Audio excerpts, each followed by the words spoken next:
کامران خټک صاحب تاسو زبردست خبره وکړه ایکسټرا جوډیشل کیلینګ واقعه شوې ده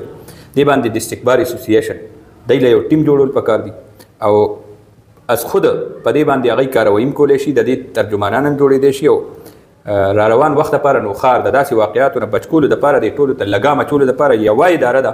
د استکبار اسوسییشن او موږ خو مخکې نه په دې شیز باندې اواز اوچتو موږ زه یو خطرناکه خبره کوم بل ورځ په چراغ سیمټ فیکټرۍ باندې غله ورغل سیکورټي ګارډ ونیول پولیس نشته په دویمه ورځ باندې چراغ سیمټ فیکټرۍ مخې ته نږدې ورسره ټرک لوټ شو ډریور مړ شو د سوات ډریور ترانسپورټرانو احتجاج شروع ټوله صوبه کې سکندر په هغې باندې بیانونه راغلي دي بیا دغې نه پس ماشوم دا واقعه وشوه نو پولیس نه کپړې وتې وي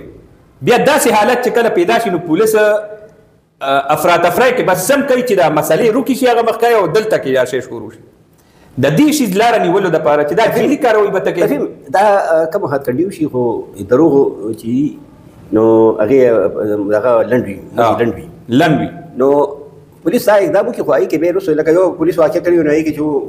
کوم د دې کرمینل کس وویشتو نو هغه چپلې یې چولې وي مخامخ یو شی رالو لکه یو کس غټ جرم ته راځي و هغې به بیا چپلو کې تپتي څنګه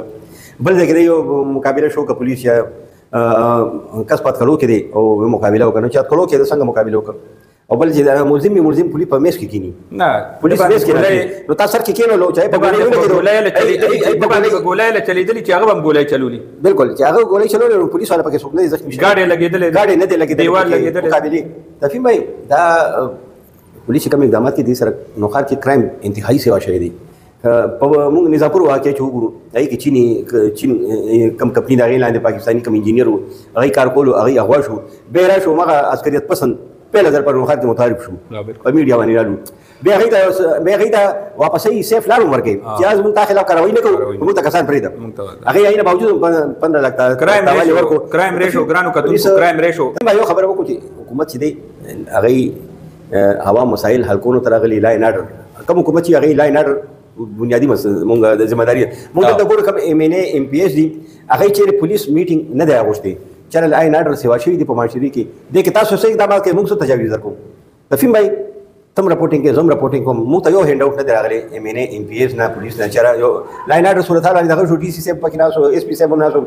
15 والا ایم پی ایم ناست و پکې او پکې دوه ایم ان اے هم پکې ناست و هغې لا اینډ اډر باندې دغه وکړو دا د تجاویز شو آینده به داسې ډکیتي نه کېږي فیکټریانې به محفوظ وي ټرک ډریوران هم محفوظ وي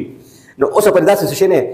ذمہ داری چې دا حکومت چې دي هغې واکمن دي ایم ان ایز پی ایم نه دا کوي پولیس چې دی هغې خپله مرضي ده به چې څه کوي څوک ولي څوک دا کوي بس چا نه مقابلې کې دا کوي څوک ګرفتاري اوس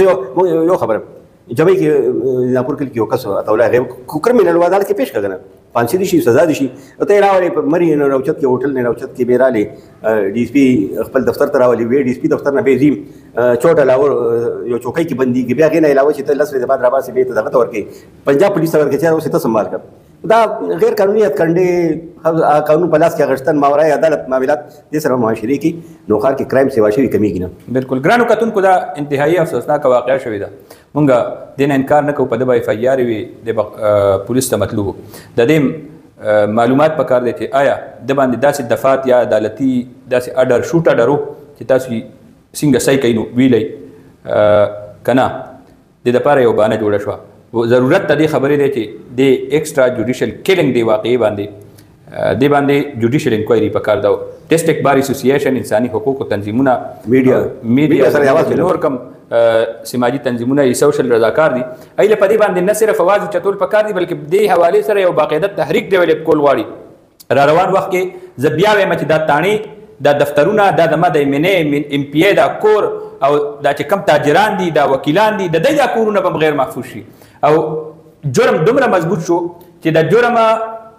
مجرم په جرم باندې پرده اچولو دپاره پولیس جیلي کاروایانو باندې مجبور دی